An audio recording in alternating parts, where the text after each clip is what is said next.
Hey everybody, it is Wednesday, December 7th, 2022. Welcome to the NFL Fantasy Football Show presented by Subway. Try the Subway Series menu, your pick of 12 irresistible subs. It's me, your man MG Marcas Grant, joined by Michael F. Florio and the specialist cast of dozens that help us put on this show each and every day and each and every week. Here we are. It is week 14.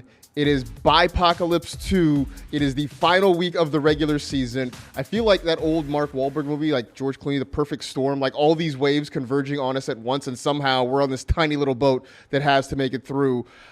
Are we going to survive?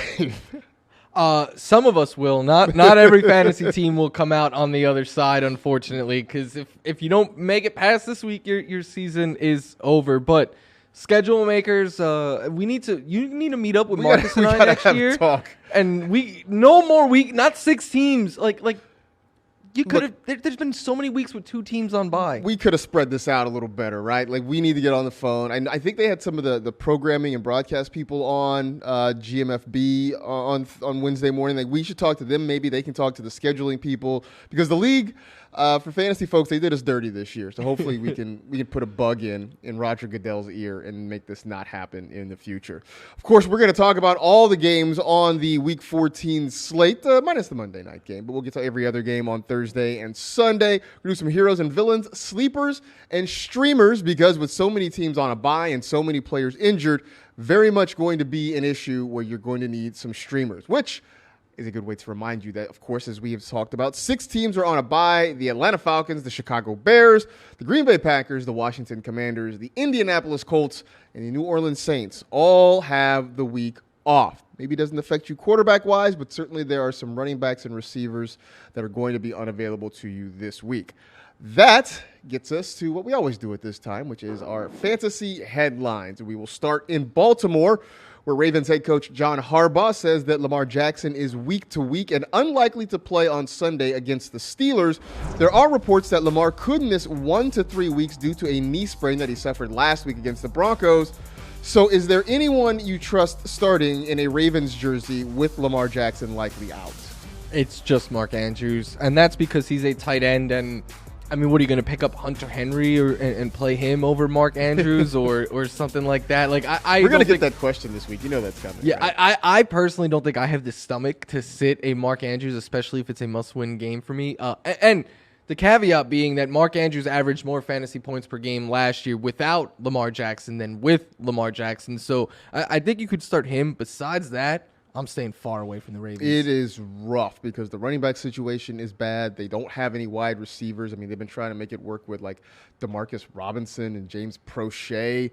I am completely staying away from anybody not named Mark Andrews in that Baltimore offense. And hopefully Lamar's back sooner than later. I think it was Prochet. They had throw a pass the other day, and he threw that ended badly. Yeah, like no more of that, please. That ended really, really badly. Speaking of pass catchers, Odell Beckham Jr. visited with the Cowboys on Monday. Did not work out for Dallas and isn't working out for any other teams. Of course, OBJ recovering from an ACL tear that he suffered in last year's Super Bowl. Speaking on his weekly radio show, Cowboys owner Jerry Jones said he's, quote, not confident at all about signing a player the team hasn't seen on the field. I know you and I have said, both on this show and on Fantasy Live, like it just doesn't make sense for people to be picking up and stashing OBJ. There were just so many questions. Right now, it looks like he's not going to sign with any teams. Can we just move on and drop OBJ now? Yeah, me and you have kind of talked about this a lot. Like Odell is getting overrated in a sense. Like I think Odell could come in and make an impact in a real life sense. Like he could be a chain mover, a possession type receiver, come up big in the playoffs for like the Cowboys or the Bills or one of those teams. But people are treating Odell Beckham like they're gonna get, over the head catch, one-handed catch. Odell Beckham, like that guy is long gone. So yeah, I think at this point it's very safe to drop Odell. You're talking about a wide receiver on the wrong side of 30, 9 months removed from his second major knee injury. There were just way too many question marks there. And I think people were just sort of looking at the name and seeing if they could add that. But the actual production, I just don't really see it coming. And now it's definitely not coming if he's not signing with any teams for the remainder of the season. Even let's say if he was to sign today, he has to learn the playbook. He has to practice. He has to get the chemistry down. Like, you're not going to start him at all in the fantasy I'd playoffs. say best case scenario, you get a game maybe out of him. And are you going to be brave enough in like the fantasy championship to play him in his first game? Not I, sir. Not I. Ian Rappaport and Tom Pelissero are reporting that the Rams have claimed quarterback Baker Mayfield. In fact, the Rams tweeted out a picture of Baker in his snazzy new number 17 jersey. Weird to see him wearing number 17, but whatever. Mayfield was released earlier in the week by the Carolina Panthers. The Rams recently placed Matthew Stafford on injured reserve. Baker now has a chance for a fresh start in a Sean McVay offense. So does this move say more about Stafford? Does it say more about Baker? And does this make you excited at all about any of the Rams? I think this just says the most about everyone involved. Like Baker has played so poorly that he ended up on waivers from a team that chose to start Sam Darnold over him. And then the Rams, I've never seen a team go from riches to rags this fast before. Like, it's gotten this bad. What I saw producer Alex Wilk walking in the building, I was like excited about Baker, and he was like, he's better than what we have right now. So, yeah, that just tells you how bad things have gone for the Rams. And my hope here, though, no offense to Baker Mayfield, please do not be a Ram next season, because I cannot have you ruin Cooper Kupp like you've ruined other wide receiver ones. Oh, yeah. We'll see what happens with that, whether or not he sticks around beyond the offseason, because, yeah, Cooper Kupp has been gold, and I don't want that to go away. And Matt Stafford, I think it's fair to question, like, is football a part of his future anymore? That's a good question. I mean, a spinal contusion is a serious thing. And if you're Matthew Stafford, you've played over a decade. You've gotten your Super Bowl championship now. I don't know that there's much left to accomplish, so it wouldn't be surprising if maybe we're nearing the end of the line for Matt Stafford. Let's do some heroes and villains of the week. Let's start with the guy who is probably going to... Oh, we have a new graphic for heroes and villains. That's new. That's fun. That's fun. Yay. Shout out to the specialist. Yeah, man. I dig new graphics, even if it comes in week 14. Like, I don't care. Heroes and villains of the week. Who's the guy who's going to help lead your team to victory? He's been helping lead plenty of people the last couple of weeks to victory. It's Garrett Wilson, who in the 2 games with Mike White is averaging 25 fantasy points per game. He has a huge target and air yard share in those games, and he's played 5 games this season without Zach Wilson. 3 of them, he's been a top 10 wide receiver. I think it's fair to say Garrett Wilson is a borderline wide receiver 1 moving forward. And this week against the Bills, this was once a tough matchup, but the Bills in the last month, they've allowed a bunch of production to wide receivers. Plus, I think this is a game where the Bills will have a lead. I know they didn't have a big lead the first time they played the Jets. Josh Allen in his career has gone off against teams the second time he faces them. So if Josh Allen looks like Josh Allen, the Jets are going to have to throw the ball, which means only good things for Garrett Wilson. And with the news that Von Miller is out for the rest of the year, not that he was necessarily expected back this week, still not much of a pass rush for Buffalo. Pour one out. One silent tear for Florio right there. My hero of the week is going to be DeAndre Swift, because he's back in our lives, it would appear, there in Detroit. We went a few weeks where he wasn't really much of a thing. By the way, I love the new hero graphic, too. It's like a super strong dude with a cape. That's pretty awesome. Anyway, hopefully DeAndre Swift can cape up and carry you to a fantasy victory this week, because it looks like he's sort of, I won't say back in the good graces. I don't think things were bad, but I do think they were things that the coaches were wanting to see from him that they hadn't. And it appears that they're starting to get more of what they want out of DeAndre Swift. So he's back to taking the lead, it appears, in the backfield in terms of snaps and touches. Jamal Williams isn't going away, so don't get that twisted. But DeAndre Swift looks like he's back to being that guy that could be kind of a high-end RB2 for you. And this week, a very good matchup against the Vikings. The Lions at 5-7 are a favorite against the 10-2 Vikings this week. They're the favorites? They're the favorites right now. What? Which is wild. So we'll see whether that matters, but I do think it could be a very entertaining, very high-scoring game. The Lions have a favorable schedule down the stretch.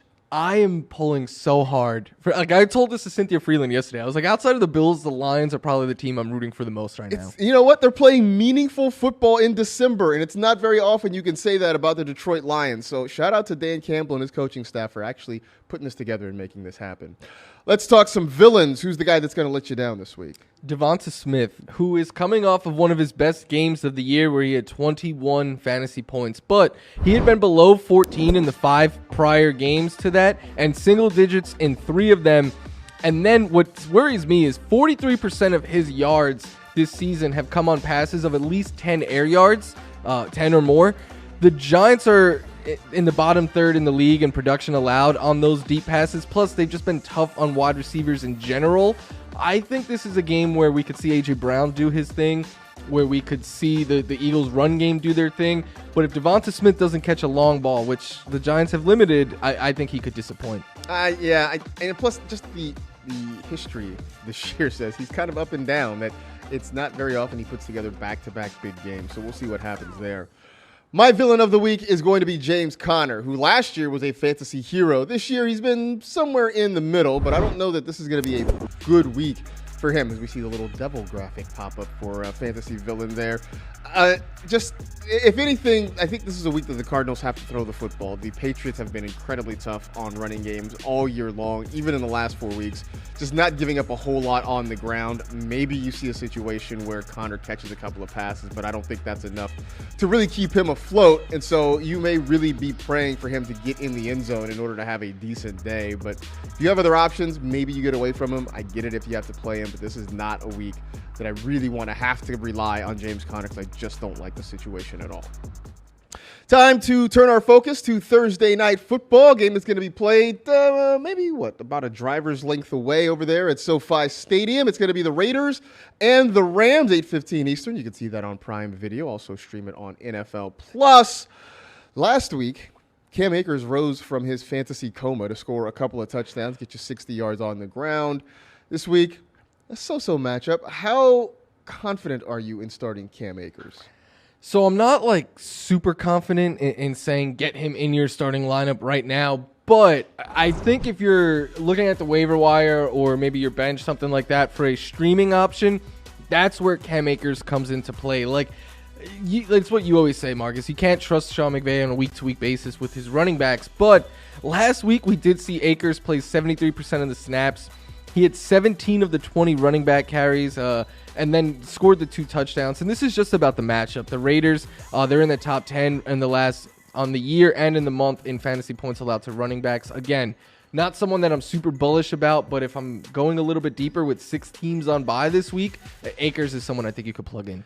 Yeah, I think that's the argument, is that there are a lot of teams on bye and you probably need a running back, but I'm not excited about it. I am not very confident about it, just because maybe he gets the lead. Maybe they decide to go back to Kyron Williams. I don't know. Maybe they try to get Steven Jackson out of retirement and give him some carries too. I'd rather that, to be honestly, honest. I think I'd rather have that than either of the options the Rams are running out there right now. So I think the argument in his favor is the matchup, maybe volume, but I can't peg this Rams running back room, and I would try to stay away from it if I could. On the other side, there has been no doubt about who the Raiders' RB1 is. It's Josh Jacobs, hands down. He's been amazing. Had 144 yards last week. Had that 300-yard game a couple of weeks ago. Does he get into Club Dub? For those of you who follow us on the Start Sit Show, you know Club Dub. It's the guaranteed 25 points of the week for a player. Does Josh Jacobs, does he get through the velvet ropes? Does he get past the bouncer and into Club Dub this week? Where's my money gun? Right? Because I'm saying yes, because the Rams defense is super banged up right now, and Josh Jacobs and Devontae Adams are the entire Raiders offense. And this is a meaningful game for the Raiders. I know early in the year it looked like their season was over, but they've gone on this winning streak, and they're only a couple of games back of a playoff spot. So this is a very big game for them. I think they will ride Josh Jacobs, especially if they have a lead. My only concern here, Marcus, is he's been dealing with a calf injury. It's on a short week. I wonder if they jump out to a lead. Do they say, hey, let's put Josh Jacobs back on the sideline and save him? That's part of the reason I'm saying close, but not quite. I think he gets you over 20 points, not quite to 25. Look, that's still a really good game. You're going to take it, absolutely. But I do think maybe the short week sort of impacts things. Plus, there's always the very real possibility that Devontae Adams goes berserk, because people have sort of overlooked the fact, as we talk about how bad the Rams offense is, that the Rams secondary has given up a lot of big plays in the passing game, and we know Devontae Adams can do that. So I think it's a good game for Josh Jacobs, not quite enough to get him in the club, unless maybe he slips the bouncer a little cash or something on the under to get him through the doors. We got a lot to get to on the show. We got plenty more game previews, including the Jets and Bills and how we're feeling about Bam Knight in a key spot. That's coming up next on the NFL Fantasy Football Show.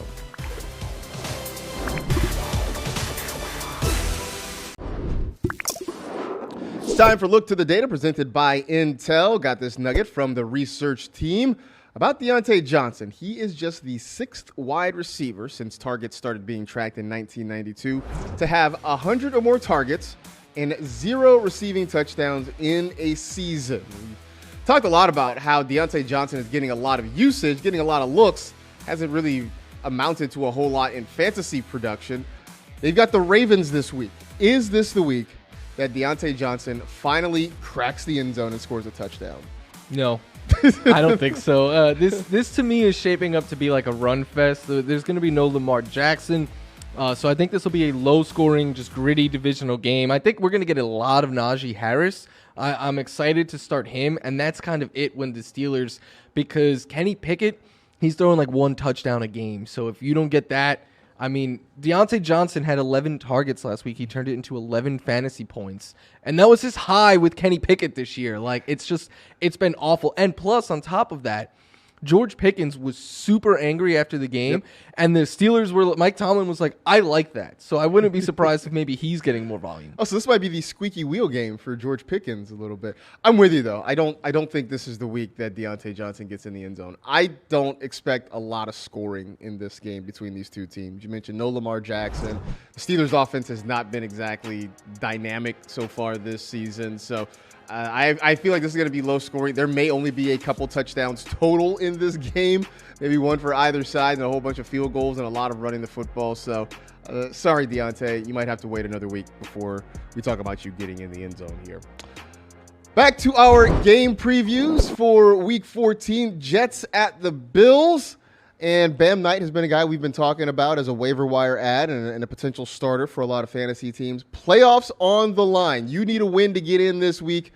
Do you trust Zonovan Bam Knight? It's tough because Michael Carter's looking like he's going to return this week. If Carter was out, I'd say 100% because the Bills have been struggling against the run. No Von Miller, like you said, sadly. But Michael Carter coming back, that makes things a little bit more complicated because we've seen Ty Johnson used in the passing game. We've seen Knight get the bulk of the groundwork. I saw one reporter, I'm forgetting which one, but say that he still expects Zonovan Knight to lead the way, but that's speculation until we see it. It would depend on your options. Like I would sit him in favor of like the Miami running backs who have a good matchup as well. But like I think I would play him over, say, the Bills running backs. It would really depend on who my options are. But with Michael Carter playing, that kind of has me out on Bam Knight. And even with saying he's going to lead the way, that doesn't mean he's going to be the guy. That certainly means Carter can cycle in there. Maybe they decide to go with a third running back. So there's just too many things at play here. And let's go back to what you were saying. If the Bills can get their offense together and go out and score points, then that certainly potentially takes the running game out of play in the game script there. So I would probably stay away from him if I could. Anything else, though, that maybe people should pay attention to in this one? I think James Cook is a sleeper. And in my my league of record, I used the 10 fab dollars that I had left to get him on my roster because I think that the upside is high. Last week, he played the same number of snaps as Devin Singletary. He actually had more carries. He got some goal line work, even though it was Singletary that scored the touchdown. And then he had 6 targets, and that's notable to me because Devin Singletary's pass game usage has vanished. Like, in the last 5 games, he has 2 targets or less in 4 of them, and there's a 3-game stretch where he has, like, 2 targets total. Whereas James Cook, we've been saying all year, the Bills want a running back who could be used in the passing game. And I continue to be on the side of, even if we see a split down the middle with Singletary and Cook, I would rather James Cook because he is far more explosive. He's more explosive, and he's going to get that passing game work. That definitely upgrades him in terms of his potential fantasy floor and maybe the ceiling as well. Browns at the Bengals, the Battle of Ohio, and Joe Mixon, as long as he's healthy and back on the field, is a must start. And look, I'll even say if it's not Joe Mixon, I would pivot that to Samaje Perine. But looking for Joe Mixon to be back out of concussion protocol and getting to play for the Bengals. And it's simple. We have been picking on the Browns' run defense all year long. It has been a pretty tried and true thing. And Mixon, we sort of talked about it earlier in the week, right? Mixon, a more talented back than Samaje Perine, but that offense keeps chugging along. So now you plug Mixon back in there. I expect him to be incredibly efficient. He's going to hopefully get some targets. We'll see how much of the 2-minute offense he gets. But either way, this feels like an absolute no-brainer start. For a guy whose schedule isn't particularly great in the fantasy playoffs, this might be one of the last few times you can feel really super confident about using him there. Texans at the Cowboys. It's the battle of the state of Texas. I'm old enough to remember in the very first ever Houston Texans game, David Carr was the starter, and somehow the Texans beat the Dallas Cowboys. It was phenomenal. Anyway, Davis Mills is back as the starting quarterback for the Houston Texans, if that does anything for you. Nope. Okay. Will Michael Gallup be a top 20 fantasy receiver this week? He was the wide receiver 16 in week 13 with a pair of touchdowns. That was against a Colts team that just looked absolutely clueless in the second half. Can he double up and be a top 20 wide receiver again this week? I'm excited about Michael Gallup rest of the season. The Cowboys have a pretty favorable schedule, but not this week because the Texans won. Their secondary has been better than they get credit for. Like, they have not allowed a lot of production to quarterbacks or receivers, partially because you can run all over them, and we know that the Cowboys are fine doing that. Like, this could be a game where we see Zeke and Tony Pollard combine for like 35 plus touches, I think. And if that's the case, it just limits the upside of the receivers. Plus, it's going to be hard if the defense is getting like 7 touchdowns for Michael Gallup to get multiple again, because you saw what the Cowboys defense did, and then you saw what the Texans offense allowed to the Browns defense. Yeah, last week the Cowboys defense limited the opportunities for their offense because they just kept scoring and they kept putting the Colts offense back out on the field. I don't think Gallup hits top 20 this week simply because of, as you mentioned, I don't know that the opportunity is going to be there, just because why would you when you have two backs like Pollard and Zeke who can go against that awful Houston Texans run defense. I will also tell you that the Cowboys defense is an absolute must start. You're probably starting them anyway because they've been one of the top defenses in fantasy all year long. And now there's a potential bonanza happening for you against the Texans this week. We saw how awful it was last week against the Cleveland Browns, and the Browns putting up 30 fantasy points. I'm not going to sit here and guarantee you 30 fantasy points for this Cowboys defense, but I do think a big day is coming. Even with Davis Mills back as the starter, that only changes things ever so slightly. There's going to be sacks. There's possibly going to be turnovers. And the Cowboys could be one of those teams that helps you along to victory in Week 14. Vikings at the Lions. We just mentioned this. The Lions, despite being 5-7, are a favorite at home against the Minnesota Vikings. And you have is this a little revenge that you have on your mind? In-season revenge. I think one guy's going to be like, you guys traded me, and now I get to go against you, and I'm going to make you pay for that. I maybe not, but TJ Hawkinson, I think, is a start, not even because of revenge, just because of the matchup. Like, the Lions have struggled. They've allowed the 5th most fantasy points per game in the position this year. That's over 14 per game. They're also top 4 in yards and touchdowns allowed to players in the slot. Hawkinson has led the Vikings in slot targets since he's joined them, and I think that bodes well for him. Plus, when we're talking about a tight end, like Hawkinson, his floor is like 7-8 fantasy points. That's pretty safe, and then the ceiling is obviously much higher. I wonder if he sat and watched the A.J. Brown revenge game from last week and is like, yep, I'm doing that. I mean, he's not going to make incredible contested catches like A.J. Brown did downfield. Imagine he did, though. But imagine if he did. That would be incredible. So start TJ Hawkinson, also because he's one of like 3 tight ends that we can count on a regular basis left in fantasy this year. Eagles at the Giants. Pretty big game in the NFC East. Of course, the Eagles trying to stay hot. The Giants trying to hang in there. They are in playoff contention right now and trying to stay in that race. You can start Miles Sanders this week. And it hasn't necessarily been a given each and every week. He started the season hot. He sort of cooled off a little bit. And some of it always depends on what the Eagles' game plan is. This is a week where I don't know that they go heavy in the pass game. We saw that last week. This week, I think this is a week that they can try to run the football because in the last month, a Giants run defense has been softened up quite a bit. So I think we see Sanders get involved. I think this is week we see Jalen Hurts doing things with his legs and maybe occasionally getting the ball out to A.J. Brown, Devonta Smith. But I don't think the wide receivers are going to have as big a game this week as they did last week. I think this is going to be more of a ground and pound sort of offense for Philly. And that's good news for anybody that has Miles Sanders in their lineup. Got a lot more to talk about here on the show. Bucks and 49ers. We're going to talk about Mike Evans and maybe what we're doing with Deebo Samuel. That's coming up after the break on the NFL Fantasy Football Show.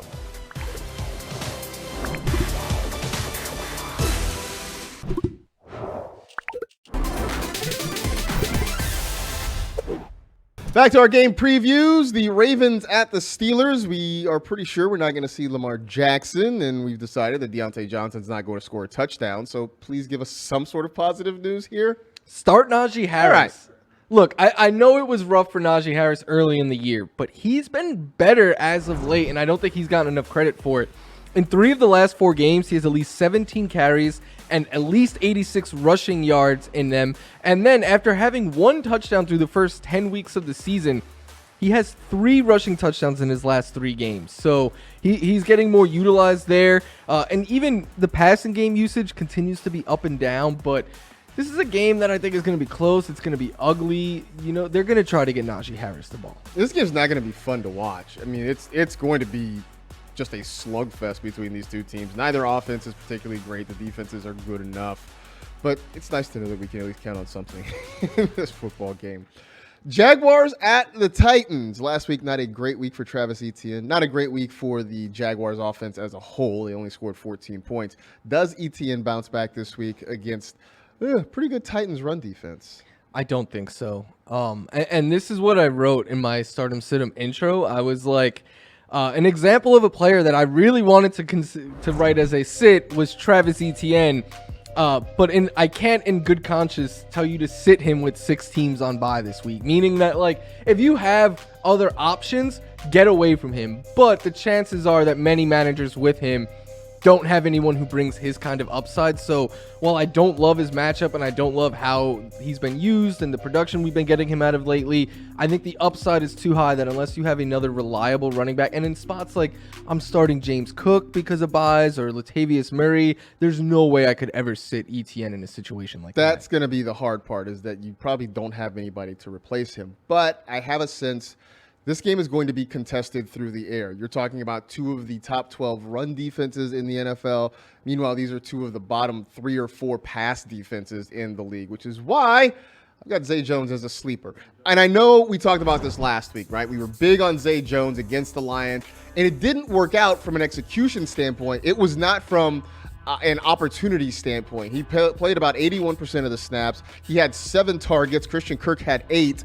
So there were plenty of chances for him to make plays last week against Detroit. It just didn't happen. He had a number of drops. So that gives me confidence to sort of double down on this again. He is very much in the mix there in Jacksonville. He's earning targets. He has the trust of Trevor Lawrence. So the opportunities are going to be there. We just need him to squeeze the football. And like I said, got a great matchup against that Titans secondary, the one that just got torched by the duo of A.J. Brown and Devonta Smith last week.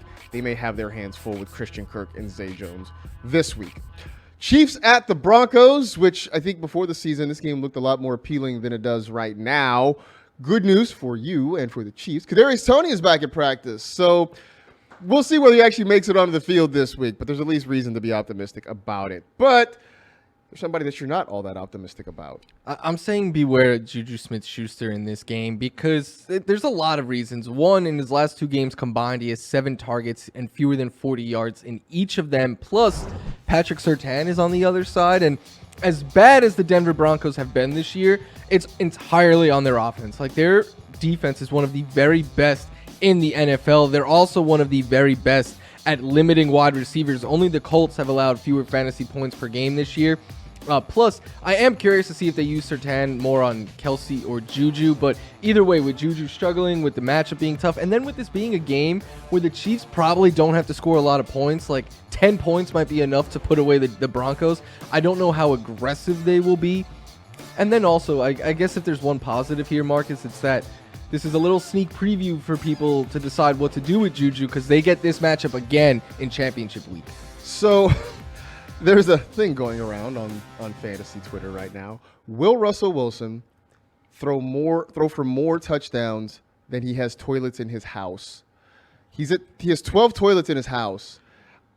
I think I read that he has to average 1 touchdown pass per game for the rest of the season to surpass that 12. The problem is he's averaging like 0.73 touchdown passes per game.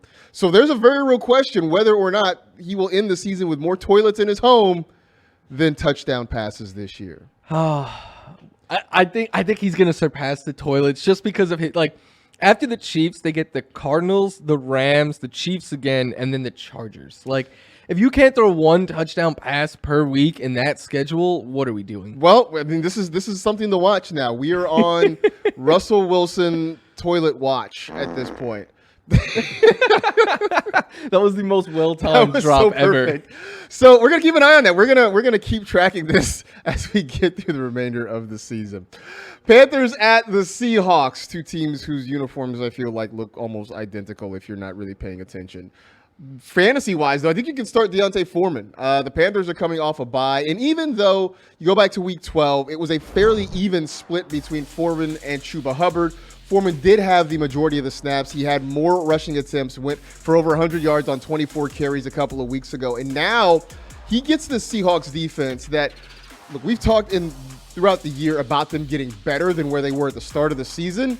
Let's not forget the fact, though, that they have been run on all year long. And yes, the big, huge Josh Jacobs game was sort of the headliner, but they gave up over 100 yards to Rachaad White the week before that. The week after that, they gave up the 2 rushing touchdowns to Cam Akers. So this is a run defense that has been fairly bad all season long. The Panthers want to run the football. They don't necessarily want to trust any of the quarterbacks. I guess you don't have to worry about Baker Mayfield anymore. So this feels like a nice Deontay Foreman week for Carolina. Bucks at 49ers, which I think we should talk about the fact that this is a matchup of 2 late-round quarterbacks, right? You've got Mr. Irrelevant and Brock Purdy, and I don't know if you ever heard this, but Tom Brady was drafted in the 6th round. I don't think people know that about him. How did the Patriots get him in the 6th round? No, I'm just kidding. Yeah, so we're talking about 2 late-round quarterbacks here that I don't know if they're going to have a future in this league. Will Mike Evans, though? It's been a while since he's been in the end zone. Hasn't scored since week 4. Does he score a touchdown this week? No. I am worried about Mike Evans. I'm at the point I have him on one fantasy team, and I just need to start him because of options and stuff. Like, I don't know. Can I really sit him for Zay Jones or Rondell Moore? But what was worrisome to me was that not even the lack of targets last week, the lack of Brady even looking his way. Like, on those last 2 drives, he did have the one where he was mauled in the end zone, and that would have been a game-catching touchdown, a game-winning touchdown and all of that. He probably catches it because he was wide open before he was tackled. But on that last drive, like, he was lined up to Brady's right the entire time, and Brady would snap and look left. Like, he wasn't even remotely looking Mike Evans' way, and that, to me, is very concerning. I'm going to say he scores a touchdown this week. I don't know if it's a huge game for him necessarily, but something just tells me he finds his way into the end zone.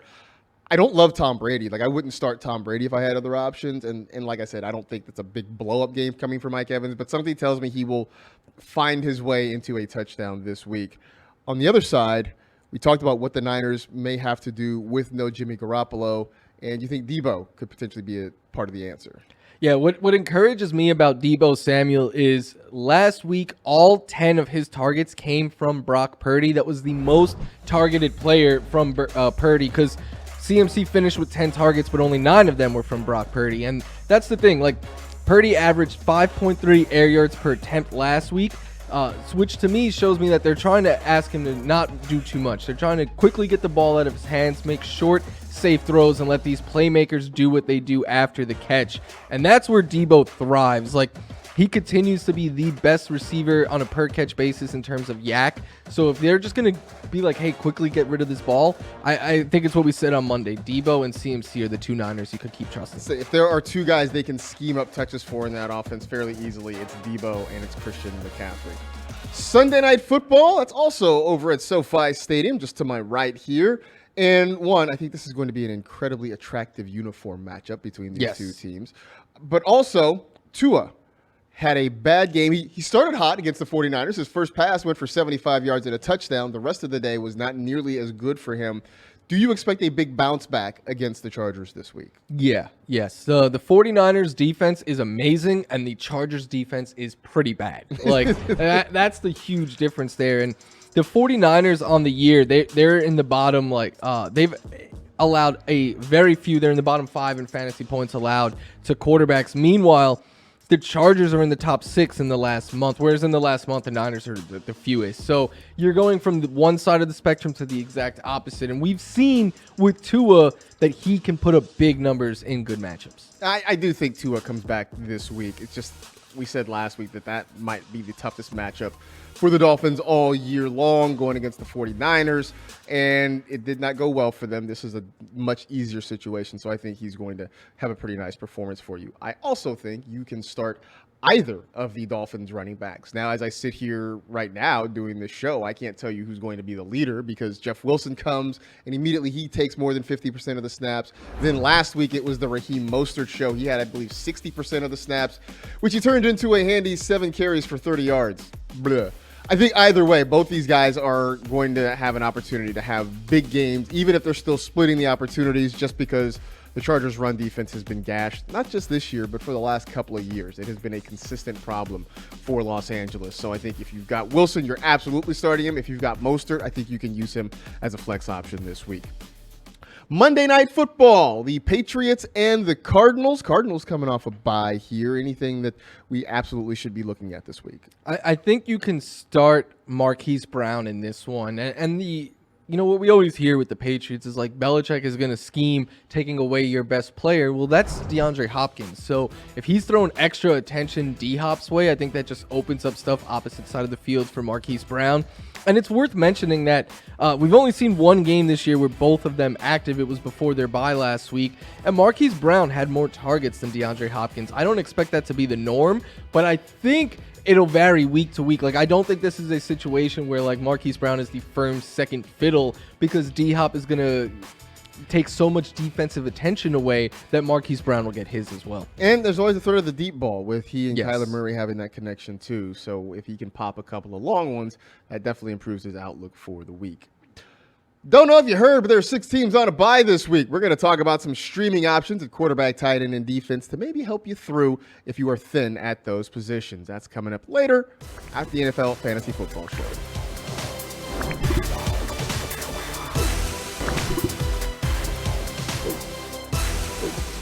This week, NFL players are wearing customized cleats in honor of the causes they support through My Cause, My Cleats. To hear players' stories, bid on their custom cleats for charity, and learn how they are making a difference in their communities, text MCMC to 635-635.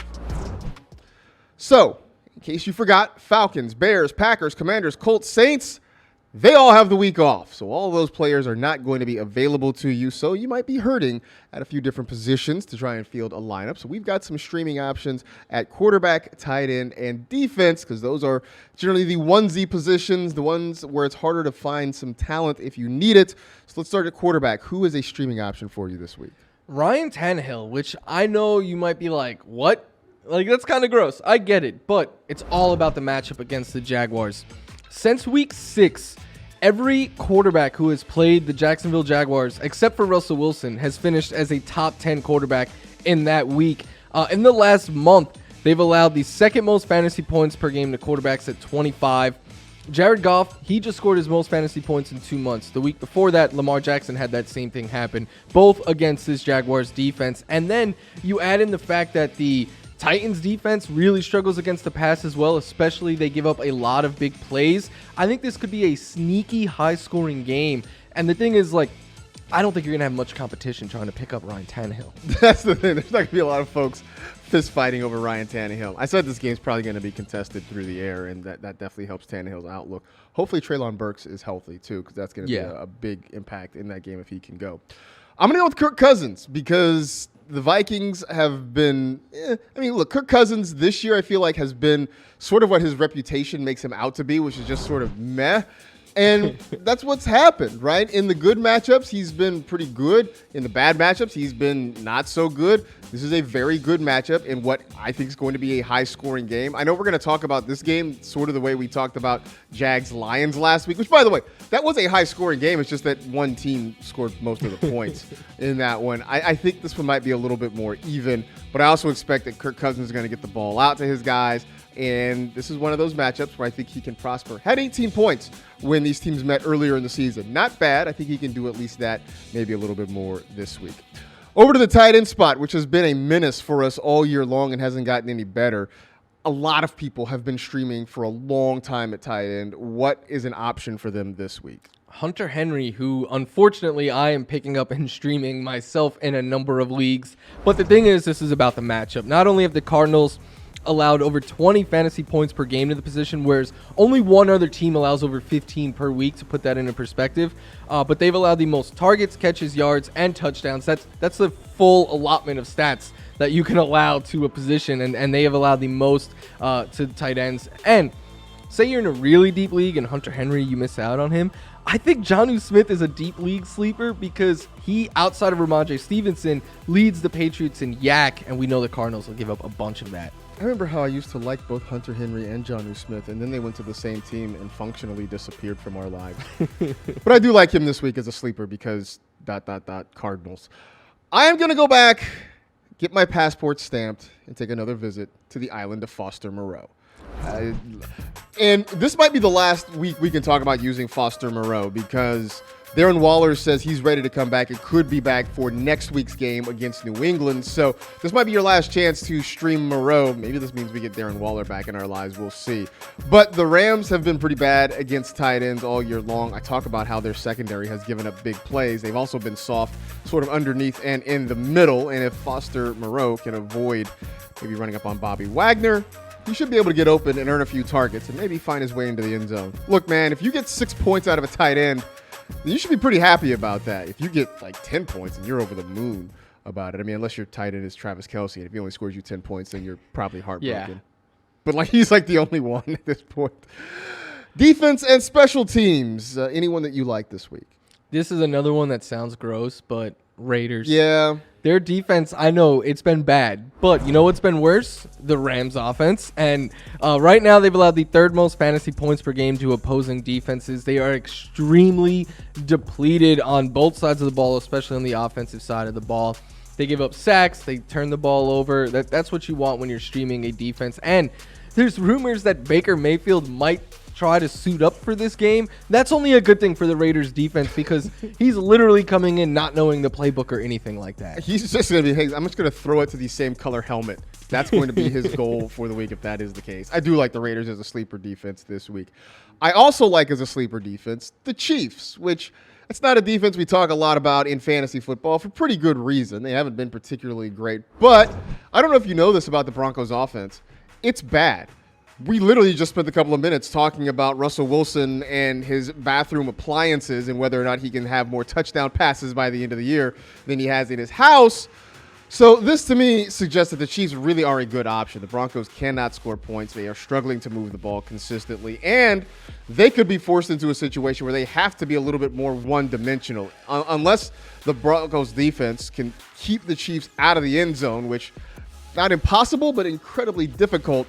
This seems like it's going to be a bad game script for Denver and allow the Chiefs to kind of pin their ears back and come after the quarterback a little bit. So I like them as a sleeper this week. Those are not the only sleepers we got. We got some more coming up. That'll be after the break as we wrap things up on the NFL Fantasy Football Show.